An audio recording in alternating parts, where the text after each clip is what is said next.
La creación de una raza superior.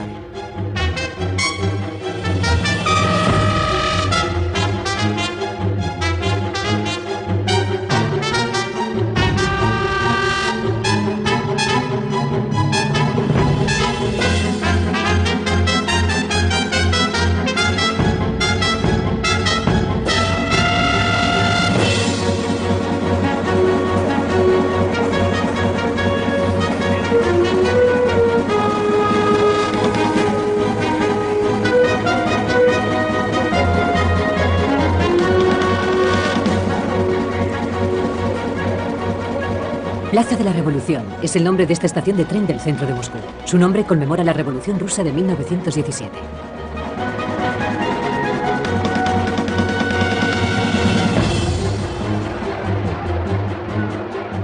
Según los apologetas de la utopía comunista, esta revolución allanó el camino de la humanidad hacia un futuro mejor.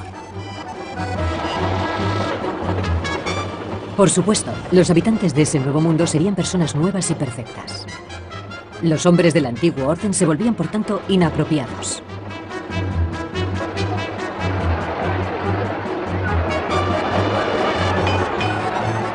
Por eso había que crear un nuevo ser humano, y cada hombre debía ser un revolucionario.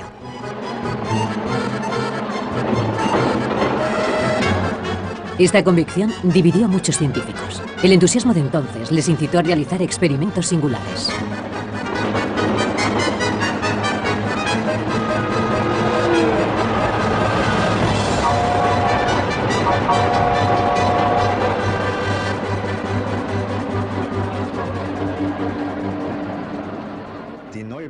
El nuevo gobierno bolchevique sobrevivió a grandes problemas. Debían catapultar a un país pobre y subdesarrollado hacia el siglo XX y hacia la era de la tecnología. Los bolcheviques utilizaron la tecnología y la ciencia como medios para solucionar todos los problemas que embargaban a Rusia. La ciencia, junto con la tecnología, que tenía algo de mágico en aquellos tiempos y que ya había obtenido grandes logros, servirían para crear esos nuevos hombres. Los investigadores tenían sus miras puestas en la eugenesia, una ciencia que buscaba la mejora de los factores hereditarios del ser humano. En Moscú y en otras grandes ciudades rusas surgieron diferentes organizaciones eugenésicas. El pionero de este nuevo movimiento fue Nikolai Kolzov, fundador del Instituto de Biología Experimental de Moscú.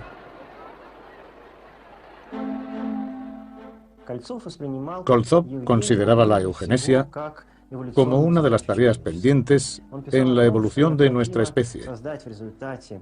Según sus teorías, no solo se podría crear un Homo sapiens, sino un Homo sapientissimus, un ser más inteligente capaz de acometer los retos de la Unión Soviética en los años 20.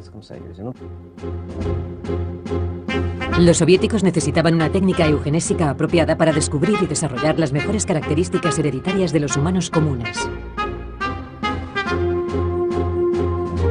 Los pioneros de esta nueva ciencia presentían que sería útil durante mucho tiempo. Investigaban los árboles genealógicos de ilustres escritores e investigadores. Analizaban las enfermedades condicionadas genéticamente. Impartían cursos y distribuían revistas. Querían convencer al pueblo del valor de la eugenesia, ya que mediante la elección de la pareja y la procreación, uno podía perfeccionar su predisposición hereditaria. De esa manera, se crearía una sociedad perfecta, constituida por seres perfectos.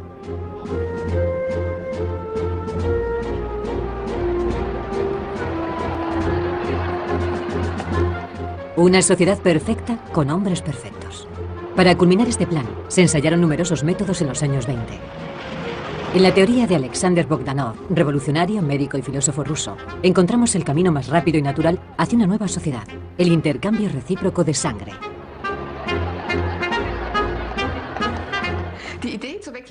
La idea de las transfusiones recíprocas de sangre, en las que trabajó Bogdanov a principios de los años 20, fue formulada en su novela de ciencia ficción Estrella Roja de 1908, obra pionera en Rusia dentro de este género.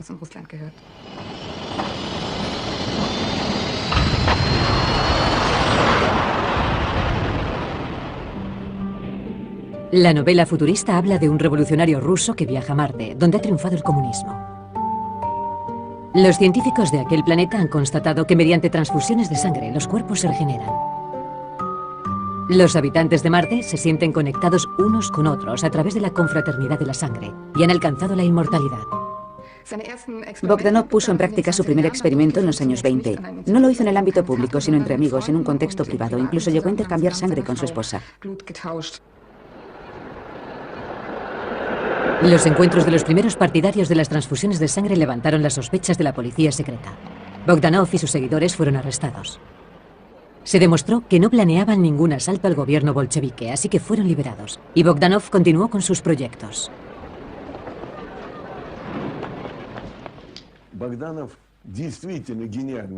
Bogdanov pensaba que la sangre era fuente de salud y rejuvenecimiento. Creía que las defensas contra las enfermedades se encontraban en la sangre. Para los conocimientos que se tenían en la época, no iba desencaminado. Bogdanov tenía nociones de muchas disciplinas diferentes, de medicina, de filosofía e incluso de ciencias sociales. Se tomó muy en serio su teoría y estaba absolutamente convencido de que las transfusiones de sangre eran efectivas incluso entre hombres jóvenes y viejos, y entre hombres sanos y enfermos. Después de los primeros ensayos, Bogdanov estaba seguro. Había encontrado la forma de regenerar las células humanas. En la sociedad del futuro, viejos y jóvenes se harían transfusiones de sangre de forma permanente, dando lugar a una cadena biológica suprageneracional.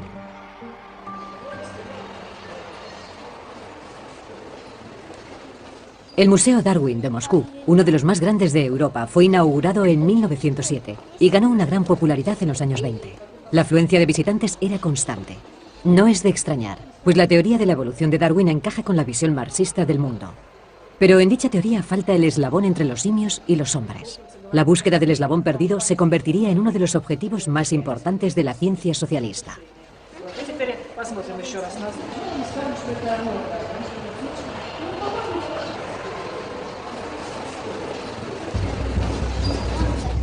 En diciembre de 1924, el Consejo de Comisarios del Pueblo recibió una propuesta excepcional. El profesor Ilya Ivanov sugirió el cruce entre hombre y mono para crear un híbrido de aspecto humano.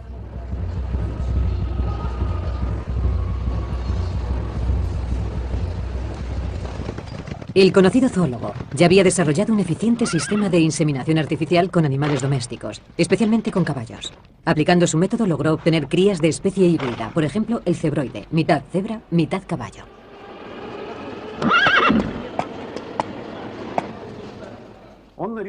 Para Ivanov, el paso de la cría animal a la cría antropológica sería uno más en esta nueva rama de la ciencia. Si se podía inseminar a una vaca o a una yegua, también podría inseminarse a una mujer o a una hembra de chimpancé. Ivanov ya había pensado en cruzar un hombre con un simio antes de la revolución, pero en la época zarista no convenía hacer pública la idea. Temía ser condenado por la Iglesia, que entonces era muy influyente. En 1920, la Iglesia rusa se dividió. Era el momento perfecto para Ivanov.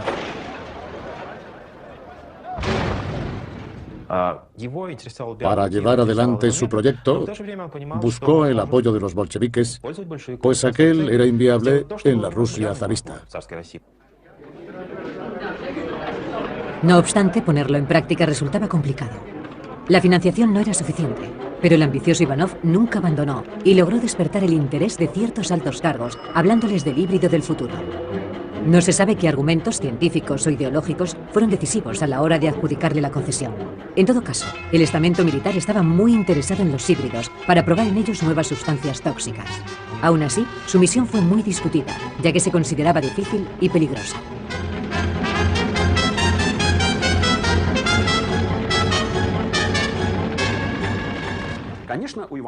Ivanov tenía un sueño sobre el que nunca habló. Probablemente soñaba con el premio Nobel, ya que si el experimento salía bien, se podría hablar de una revolución antropológica. Ivanov pensaba que debía realizar los primeros experimentos en África, en el hábitat natural de los simios. Finalmente, el gobierno soviético le concedió el equivalente a $15.000 americanos, una suma considerable para la época.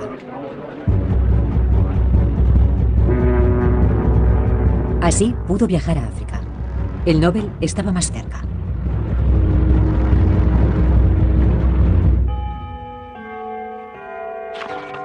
El único compatriota galardonado con el premio Nobel que aún vivía en Rusia era el fisiólogo Iván Pavlov, toda una autoridad para la comunidad científica. Sin embargo, fue acosado en los primeros años de la revolución y padeció problemas económicos. El dinero del premio Nobel fue confiscado por los bolcheviques y la medalla fue requisada.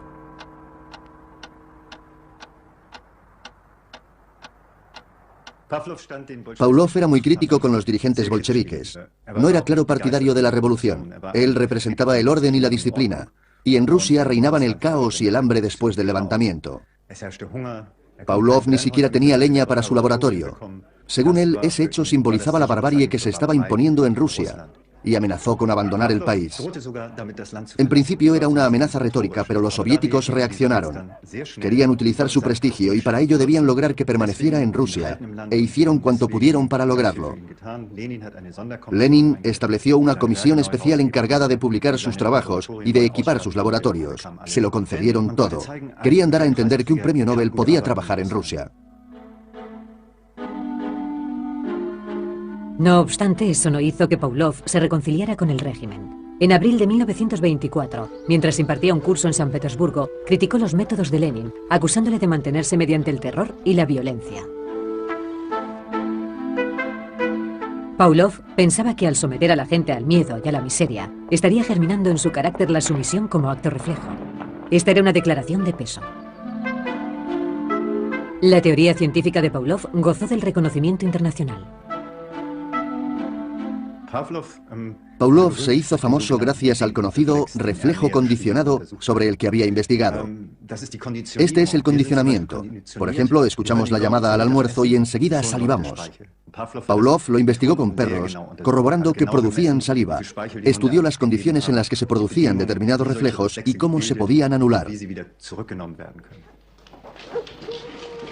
En sus investigaciones constató que mediante la combinación de diferentes factores se podía reprimir el libre albedrío innato en los perros y a cambio educar el sentido del miedo y de la sumisión. Algo parecido podría hacérsele al hombre.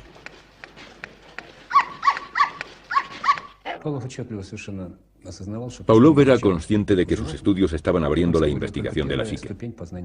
Las características comunes entre humanos y animales son importantes, aunque también existen diferencias considerables. Creía que se podían transferir las cualidades de los animales a los humanos, pero no fue capaz de aplicar su teoría en un contexto social. Siempre se mostró muy cauteloso a este respecto. Sin embargo, Pavlov había manifestado abiertamente que el hombre podía transformarse mediante la dictadura del proletariado. Enseguida fue instruido por uno de los grandes ideólogos del bolchevismo, León Trotsky. La teoría del reflejo condicionado no se puede aplicar a las leyes sociales de convivencia. Lo que había descubierto trabajando con perros no debía aplicarse a la sociedad.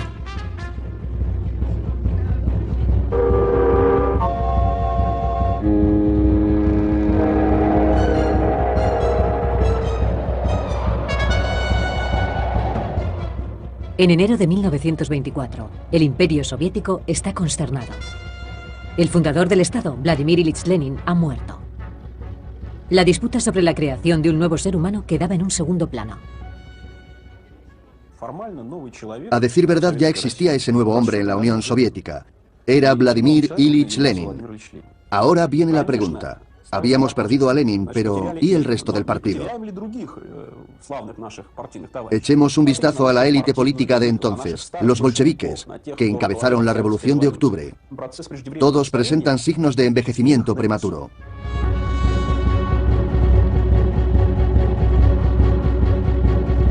¿Cómo es posible que la medicina moderna no sea capaz de detener el envejecimiento? De repente, vienen a la mente los experimentos de Alexander Bogdanov, que hacían posible el rejuvenecimiento de los humanos a través de transfusiones de sangre. En 1924, se aprobó la creación del primer instituto de transfusiones de sangre, bajo la dirección de Alexander Bogdanov. El instituto sería ubicado en una casa del centro de Moscú, expropiada a un comerciante. Hoy en día es la embajada francesa. Ya no queda nada que recuerde los experimentos que se practicaron en su interior. Bogdanov y sus colaboradores obtuvieron autorización para sacar de aquellas olvidadas estancias los utensilios y los registros de admisión de pacientes.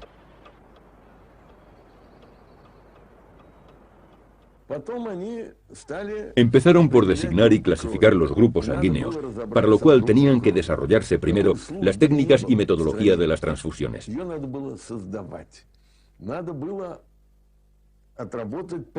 Bogdanov practicó transfusiones de sangre a personas con falta de peso, lo cual, en aquellos tiempos, probablemente tenía sentido. Es fácil recordar las fotos de aquellos años.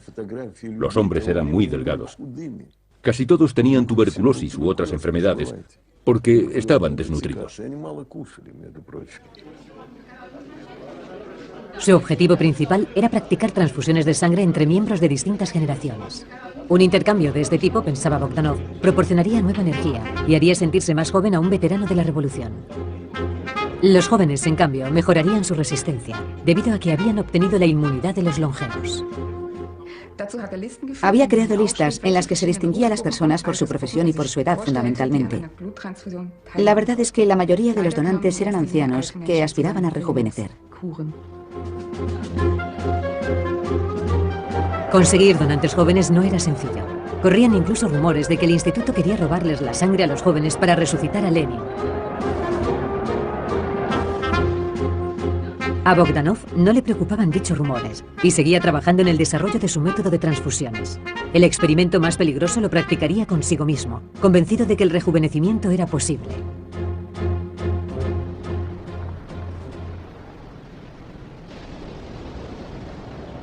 Otoño de 1926. El profesor Ilya Ivanov llega en compañía de su hijo, estudiante de biología, a Conakry, capital de la Guinea Francesa. Su primer objetivo era capturar algunos simios jóvenes para el experimento, pero no le resultaría tan fácil.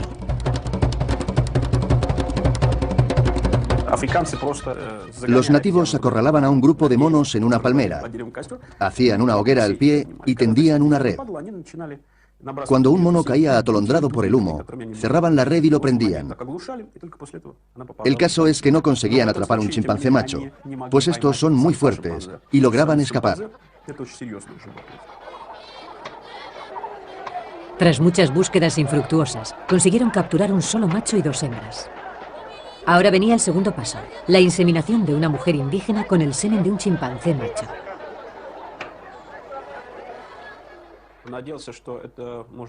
Esperaba que se pudieran realizar los experimentos con mujeres en Conakry, aunque entre las nativas no logró hallar voluntarias.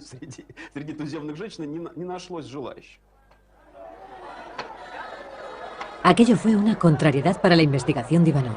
Ahora solo podía dedicar sus esfuerzos a la inseminación de 2 hembras de chimpancé con esperma humano. No reveló de dónde venía el esperma, aunque se puede suponer, ya que el donante solo podía ser uno, su hijo. Después de llevar a las 2 hembras a un estado crepuscular, las inseminó con semen humano. A estas 2 hembras de chimpancé se les pusieron nombres franceses, Babette y Sibet. Ivanov las llevó a la Unión Soviética junto con otros simios.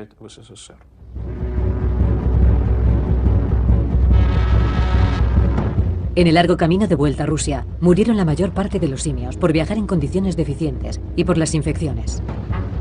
Babette y Sibet sí llegaron a la Unión Soviética, aunque murieron al cabo de un mes. Una autopsia demostró que la fecundación había fracasado. Para Ivanov el experimento aún no estaba cerrado. Que aún no hubiera obtenido crías no significaba que no las pudiera obtener en el futuro. Construyó un nuevo laboratorio para seguir con sus experimentos en la ciudad de Sujumi, junto al Mar Negro, donde el clima era más cálido. En esta granja prosiguió con sus investigaciones, pero esta vez con diferentes especies de simios. Pronto iniciaron los experimentos para conseguir el primer híbrido.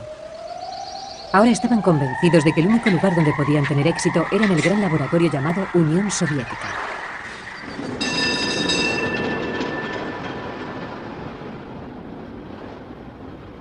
Moscú. El sueño de Alexander Bogdanov de una confraternidad de sangre a nivel universal parece muy cercano. El primer voluntario llegó al instituto el 2 de junio de 1926. En el transcurso de los años, sus colaboradores llegaron a realizar 200 transfusiones de sangre. Bogdanov se sometió a 11 hemodiálisis. Se llamaba a sí mismo Jefe Kobaya. Después de cada transfusión sentía un torrente de fuerza y salud.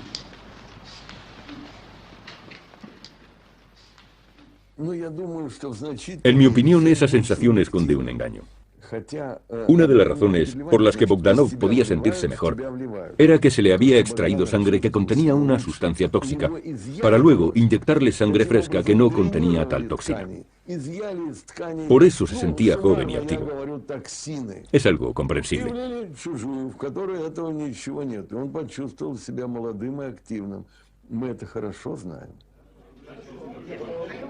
Al Instituto Bogdanov, entre tanto, acudían hombres jóvenes, estudiantes o trabajadores. En la primavera de 1928 apareció un tal Koldomasov, estudiante de geofísica, enfermo de tuberculosis. Para curarle, Bogdanov decidió intercambiar con él su propia sangre. Esperaba traspasarle a Koldomasov su inmunidad a la tuberculosis. Esta transfusión provocó la muerte de Bogdanov. Bogdanov murió. Sin embargo, Koldomasov, con el que había intercambiado la sangre, llegó a viejo, a los 87 años, y sanó de la enfermedad que le hizo acudir al instituto. Esto quiere decir que las posibilidades de los intercambios de sangre aún se desconocían.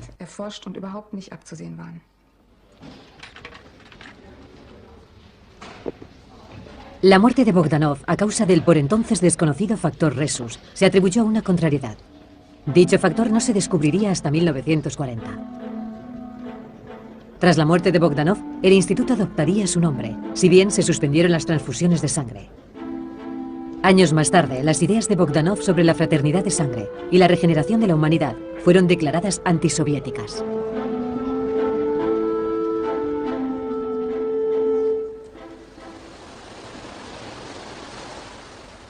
Sujumi. En la primavera de 1929, Ilya Ivanov inició sus nuevos experimentos mientras se abría el debate en Moscú. En la Academia de las Ciencias se dudaba acerca del éxito de su proyecto. Pero Ivanov supo garantizarse la continuidad de su proyecto en busca del ansiado híbrido. Estableció los puntos clave para la inseminación de mujeres con semen de primates. Con esa finalidad, llevó a la granja diferentes especies de monos, papiones, chimpancés y orangutanes.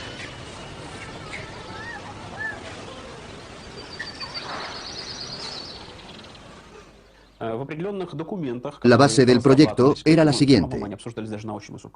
Convenía conseguir voluntarias que no acudieran por motivos económicos o inmorales, sino que estuvieran interesadas en el progreso científico de la Unión Soviética. Dichas mujeres recibirían una pensión mensual de 150 rublos durante 1 año y medio. Esa paga equivalía al salario medio de un ingeniero, pero tal circunstancia no podía revelarse a la prensa. A raíz de esto, la granja de monos recibió muchas solicitudes. Una mujer declaró que había sufrido un revés del destino. Su amor se había visto truncado, así que ahora estaba dispuesta a prestar su cuerpo a la ciencia. Tal vez podría ser la madre de una de esas criaturas aún no nacidas. Surgieron numerosas voluntarias. Lo que no se había logrado en Guinea estaba consiguiéndose en Rusia.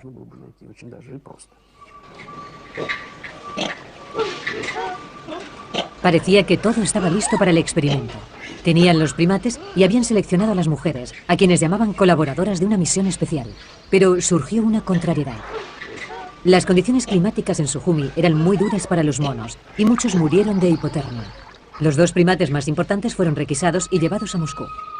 Ilya Ivanov protestó en vano, ya que la orden provenía del Kremlin.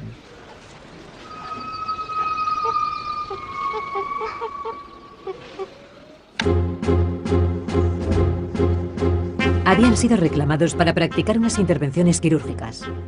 Un grupo de cirujanos pretendía implantar en hombres las glándulas genitales de los monos, porque pensaban que conseguirían un notable rejuvenecimiento del cuerpo humano. Si tenían éxito, los primeros beneficiarios del avance serían altos cargos políticos.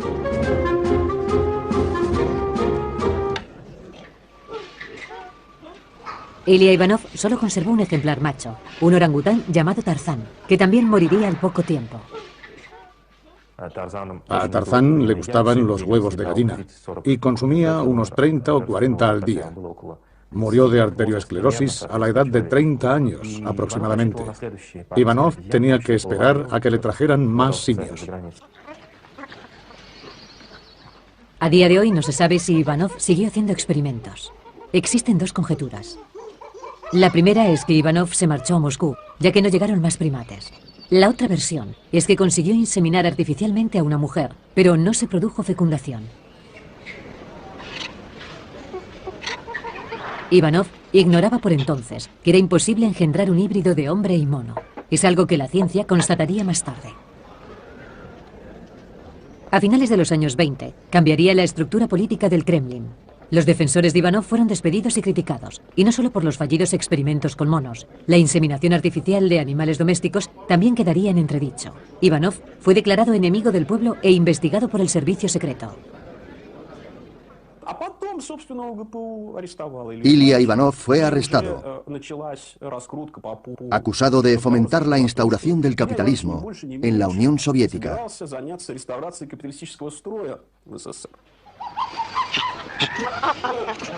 En 1930, el viejo profesor entró en prisión. Tras 5 meses de encierro, fue desterrado a Kazajistán. Poco después fue indultado. Ivanov contemplaba la idea de regresar a Sujumi y continuar con sus estudios. Sin embargo, enfermó y murió a causa de una gripe.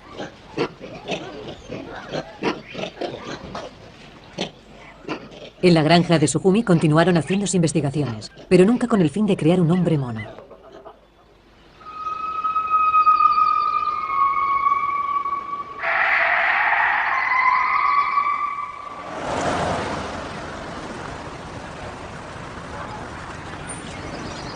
A mediados de los años 20, el Instituto de Biología Experimental de Moscú pasó a ser el centro de investigación de ciencias naturales, especializado en genética y eugenesia.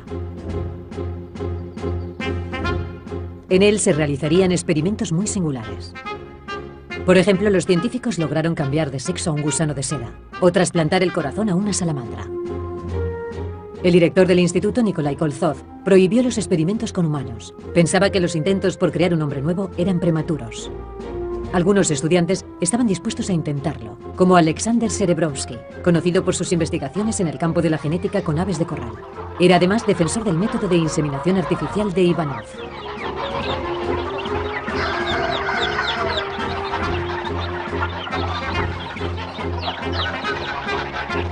En 1929 publicó un ensayo planteando una hipótesis que seguía la línea de Ivanov. Proponía la inseminación artificial de mujeres con el esperma de personalidades sobresalientes, como, por ejemplo, ciertos revolucionarios. Había creado un banco de semen con esa finalidad.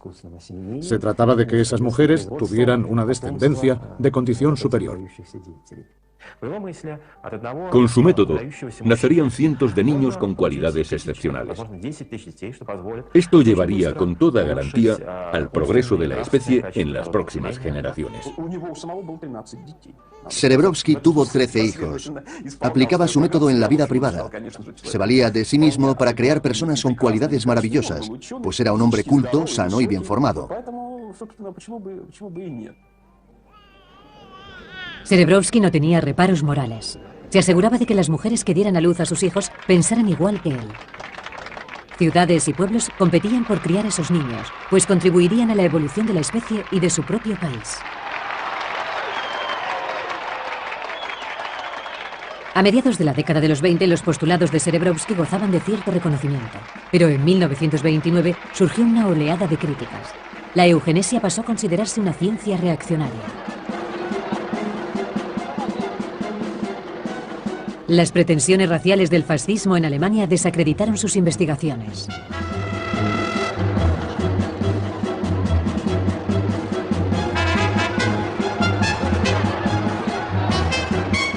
Pero el motivo principal de la prohibición de la eugenesia y demás investigaciones biológicas con humanos fue la nueva situación política. Se había establecido en el país un régimen autoritario que no permitía la libertad de pensamiento, tampoco para la ciencia. Los experimentos de los años 20 pertenecían al pasado.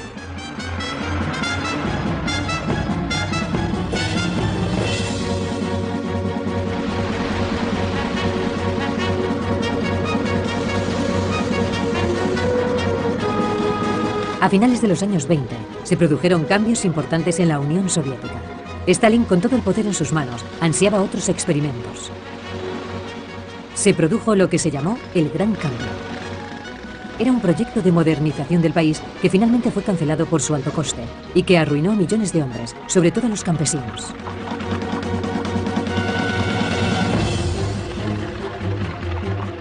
La creación de un nuevo hombre, no obstante, se incluía en su agenda, aunque el concepto pasó a tener otro significado. En la época de Stalin, el nuevo hombre tenía que ser un obediente ejecutor de la voluntad del partido. Nunca más se consultó a los científicos que habían pretendido perfeccionar la naturaleza humana. Ahora la creación de los nuevos seres era competencia exclusiva del Estado. Sus métodos eran el terror, la opresión y el castigo. Los hombres eran diseñados para trabajar. Se les podía educar y crear así hombres nuevos. Pertenecían a un sistema de engranaje, por lo que esa educación era fundamental. Si el material genético antiguo provocaba algún tipo de conflicto, era destruido. La propaganda stalinista divulgó el ideal de vida soviético. Sus conciudadanos habitaban el mejor país del mundo y los trabajos que se veían obligados a hacer en favor del socialismo eran una proeza honorable.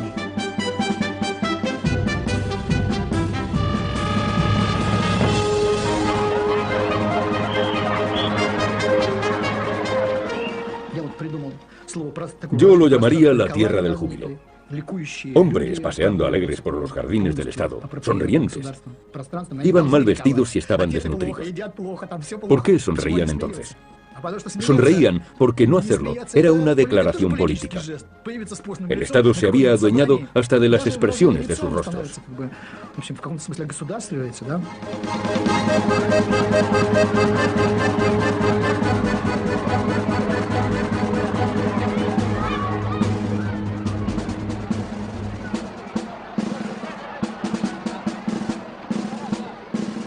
En la Unión Soviética se imponía una nueva actitud social que todos debían aprender. El partido pretendía además fundamentarlo con argumentos científicos, y los hallaron en las lecciones de Pavlov. La formación del hombre venía dada por el entorno. Efectivamente, Pavlov decía que el condicionamiento venía dado por el entorno. Eso le relaciona con las teorías marxistas. El entorno hace al hombre. Para Nikolai Bukharin, uno de los teóricos más destacados del comunismo, la investigación de Pavlov es la pieza de artillería en el férreo armamento de la ideología materialista.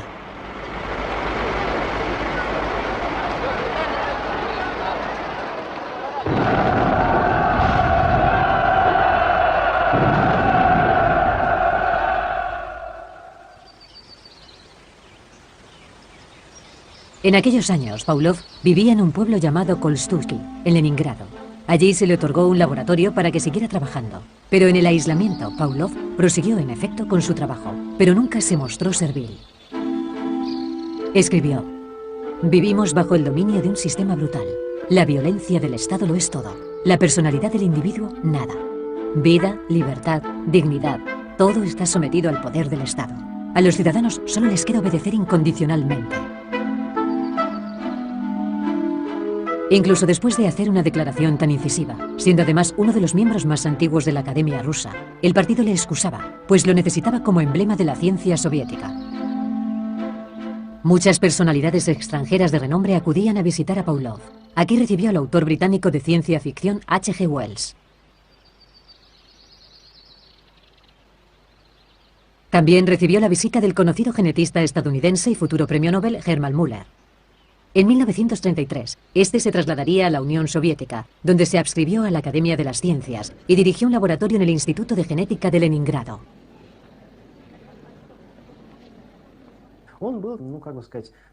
Müller era de izquierdas, no comunista, sino socialista, de izquierdas. Por ello sentía simpatía por la Unión Soviética. Pavlov pasaba todo el día recibiendo visitas. Les enseñaba sus laboratorios y los animales con los que experimentaba. Es de suponer que Pavlov le hablara a Müller sobre sus favoritos, los chimpancés Rosa y Rafael, y su increíble capacidad de aprendizaje.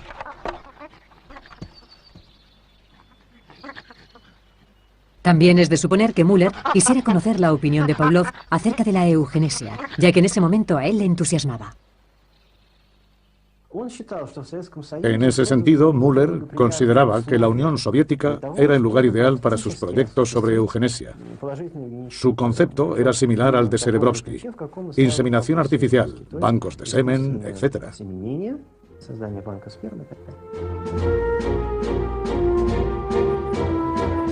Müller creía tanto en esa idea que le envió una carta a Stalin. Ya sabía que la eugenesia estaba prohibida en la Unión Soviética y conocía el asedio que sufría Serebrovsky. No obstante, esperaba convencerle de que esta ciencia contribuiría al triunfo del socialismo. Como muchos otros intelectuales que compartían la ilusión de Müller, el partido y el jefe de Estado se interesaron por ello.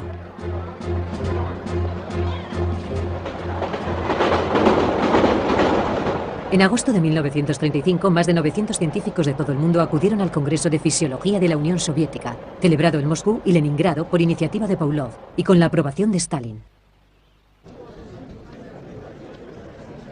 Las jornadas fueron un acontecimiento político enorme y un triunfo personal para Iván Pavlov, que fue nombrado el fisiólogo más importante del mundo.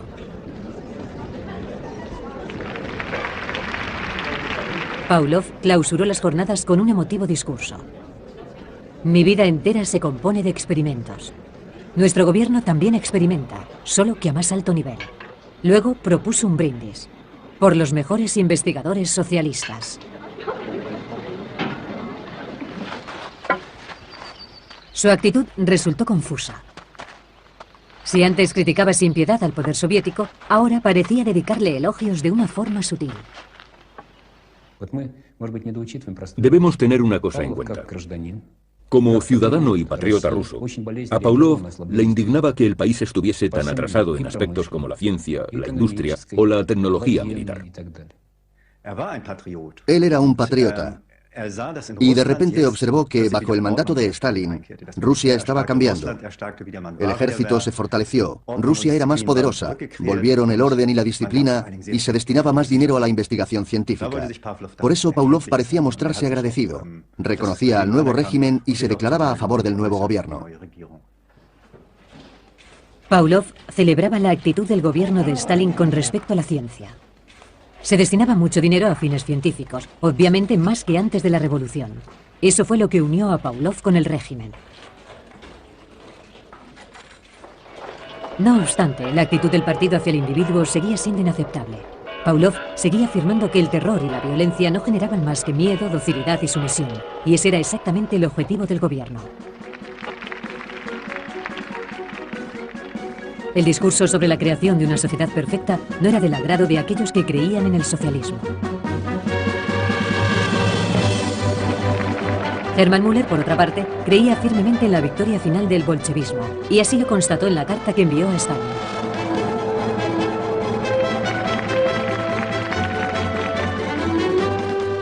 Planteó incluso su propia revolución de la eugenesia. Muchas madres del mañana que no se ciñan a un modelo de pensamiento religioso podrán unir su sangre con la de Lenin o la de Darwin con orgullo, y así regalar al mundo un niño que haya heredado las cualidades de estos hombres. Stalin no respondió a su carta. El dictador hizo caso omiso a las ideas del científico norteamericano.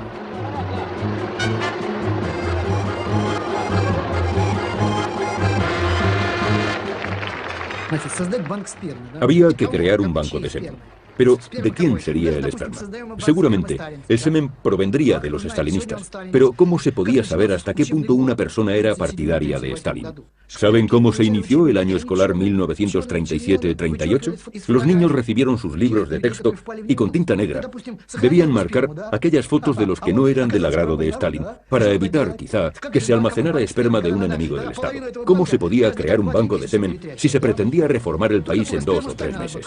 Solo podía haber esperma de Stalin, pero no era un hombre sano, ni la propia idea era sana. ¿Qué mujeres serían inseminadas? ¿Las mujeres trabajadoras? Había millones de ellas, pero Stalin pensaba que la gente vulgar debía emparejarse con gente vulgar.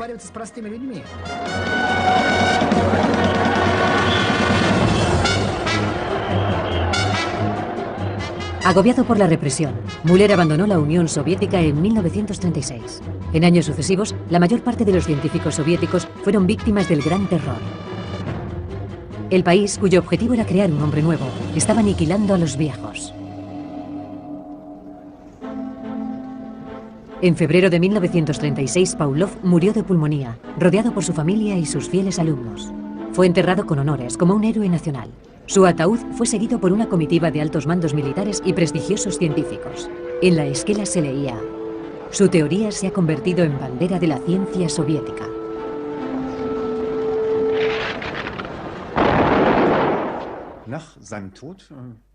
Después de su muerte, su teoría se elevó casi al estatus de religión. Pavlov se convirtió efectivamente en un icono en el trono de la ideología soviética, directamente al lado de Marx, Engels o Lenin. Su ciencia fue utilizada como una nueva doctrina. Con motivo del centenario del nacimiento de Pavlov, se celebraron en Moscú actos conmemorativos con tintes más bien políticos. En la inauguración de los actos, el presidente de la Academia de las Ciencias hizo mención a la teoría del homenajeado. Nuestro país ha construido una nueva sociedad con una sólida base científica. Una parte muy importante de esa base es la teoría de Pavlov. ¡Viva el caudillo y amigo del pueblo soviético, el gran Stalin, que nos ha traído el comunismo!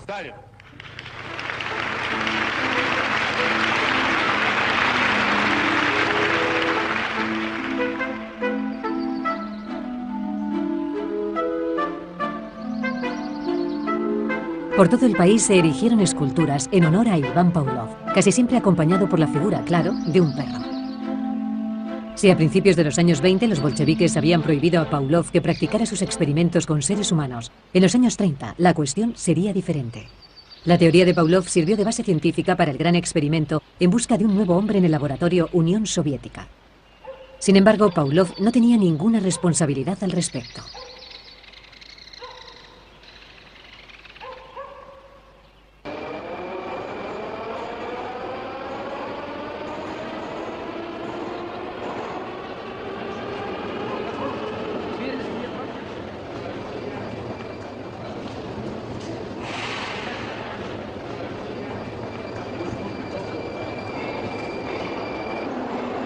Hoy, el tiempo del totalitarismo soviético ha quedado relegado al pasado, aunque la herencia de esa época aún es palpable. En cierto modo es algo que perviven los antiguos ciudadanos soviéticos. Aunque la creación de un nuevo hombre fue un experimento fallido, los bolcheviques sí tuvieron éxito.